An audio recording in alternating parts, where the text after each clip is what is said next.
Michelle Eichinger is president of Planning for Health Solutions, a health and planning consulting firm that aims to integrate health in planning and policy while developing equitable solutions to improve health.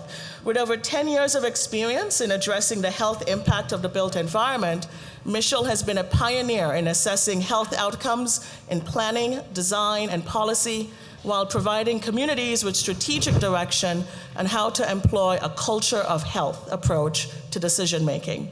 Michelle previously worked at the Centers for Disease Control and Prevention, and then at the Delaware Division of Public Health, addressing chronic disease prevention through policy, systems, and environmental changes. Please help me welcome Michelle Eichinger.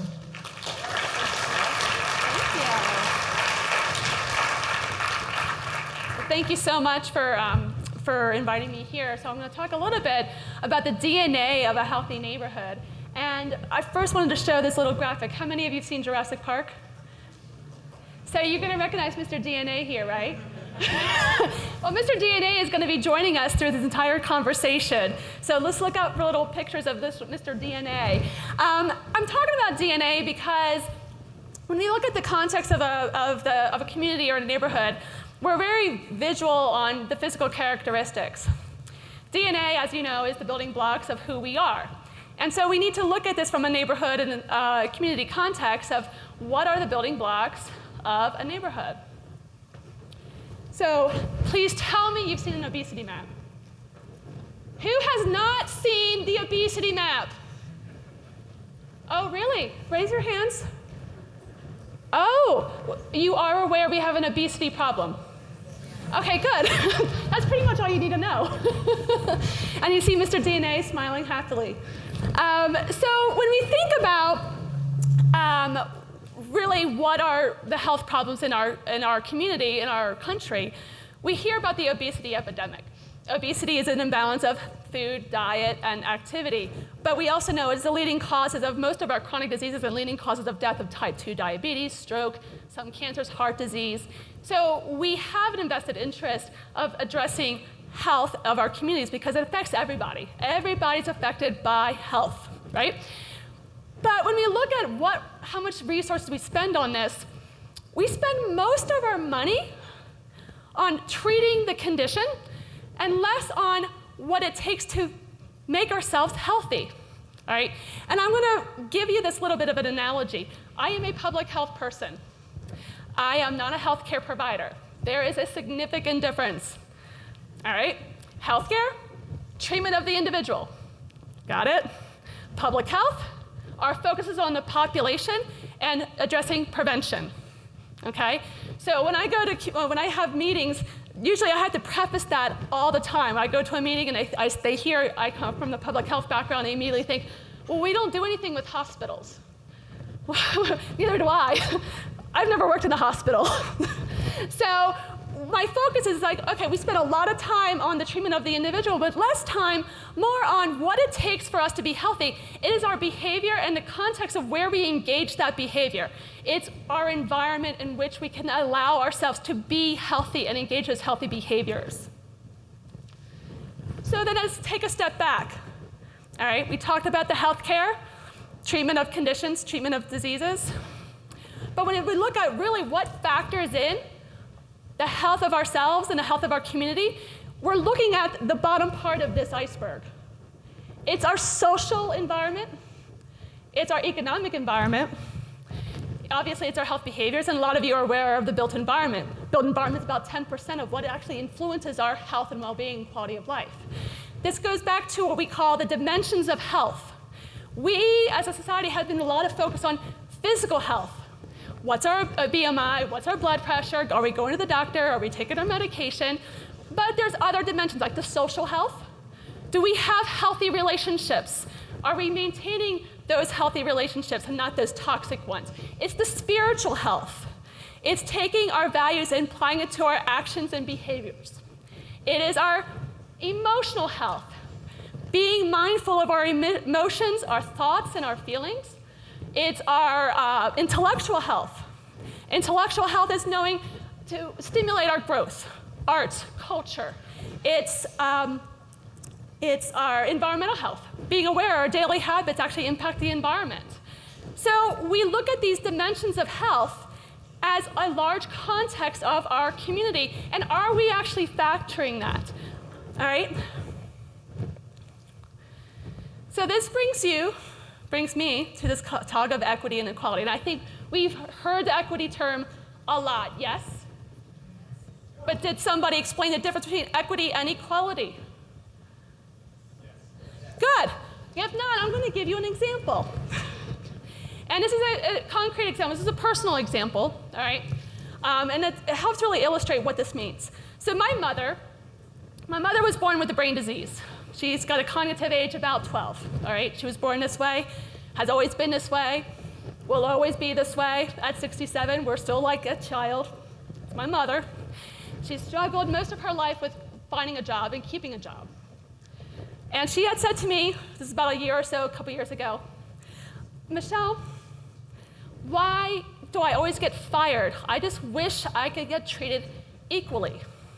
And I said to her, well, Mom, that's the problem. You are being treated equally. What you need is equity. All right, of course, I didn't use that term in front of her because I can't use that term. But my point to that is, she needs to find that nugget. Someone needs to provide that nugget to probably put her to a point where she actually can perform at the same level as everybody else. Job coaching, training, extra time. So that's the difference. She was being treated equally. If you can't do your task, you get fired. It's pretty simple. That's equal. Equity is like giving you that little nugget to get you to a point where you are treated at the same, you can perform at the same level. Similarly, we see this in our community. Are you factoring those vulnerable populations in our community? We know those with minority groups, blacks, are more likely to have type 2 diabetes. Are you factoring the context of those minority groups in your community to address healthy eating for that population?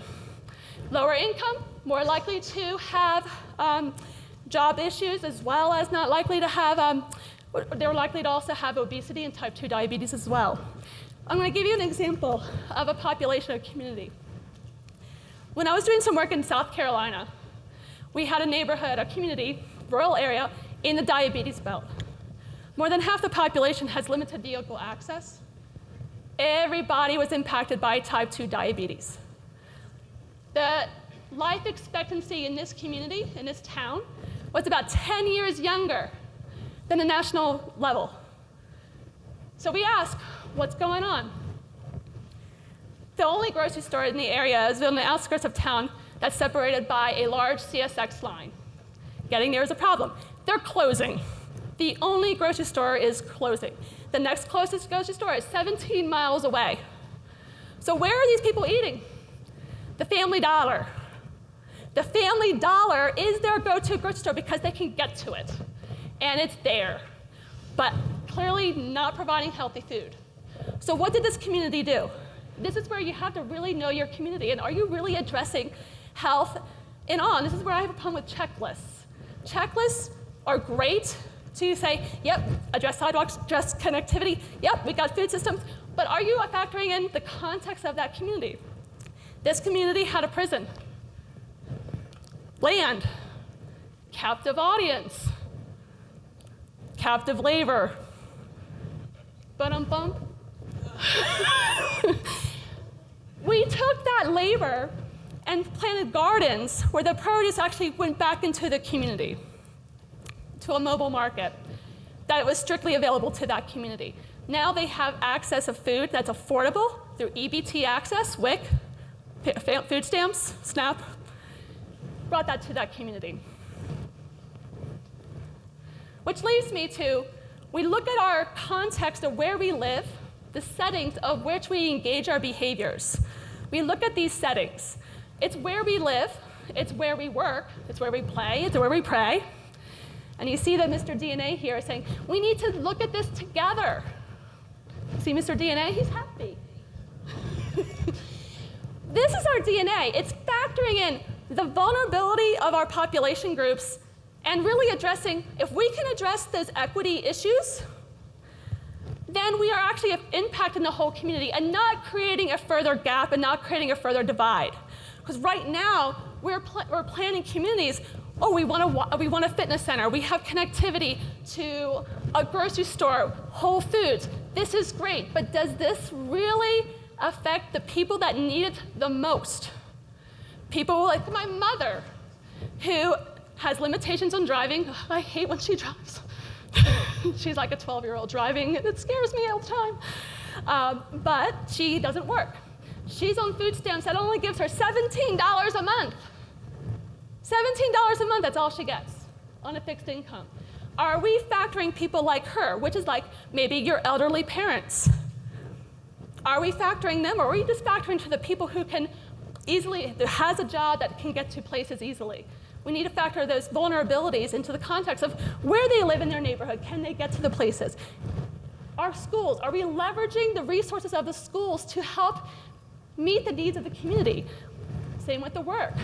Where we play, is it affordable? Is it culturally specific for our community? I had one community we were working on that was an urban area, Black urban area, and a developer came in and like, hey, we're gonna put in tennis courts. Their response was like, we don't play tennis. And of course the people's like, well, they don't even use the tennis courts. Why are you even addressing fitness? And I go, we'll put a basketball court in. Then that happened, and then all of a sudden you had pickup games of basketball on a regular basis. All right? So factor in those culturally specific opportunities and really understanding that context. This leads me to my A's. So this is a Michelle thing. When I think about when I work in a community, whether it be in a rural community in South Carolina or the urban environment in Wilmington, Delaware, I look at the following questions. Is what I'm trying to propose, is it available? So let's talk about the food problem. Do you have healthy food available? Yes, we have grocery stores, but for our neighborhood, for the people that need the services the most, healthy food, is it there? Can they get to it? I have a community in Dover, Delaware that's largely underserved.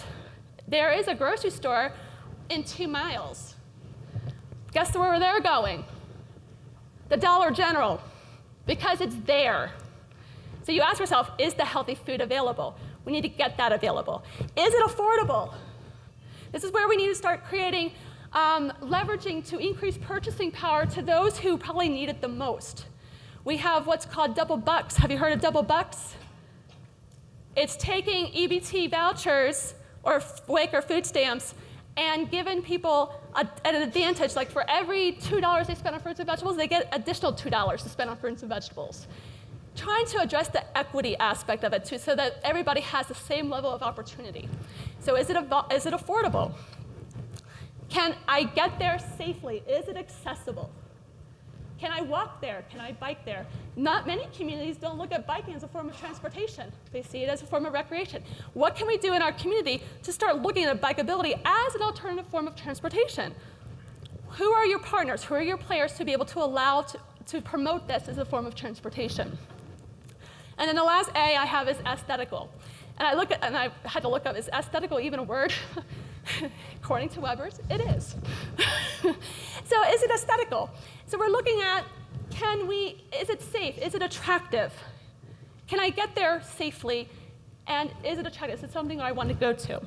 So you look at these 4 A's, and you ask yourself, in your community, if I'm going to address healthy food access, am I addressing healthy food access to the people who need it the most?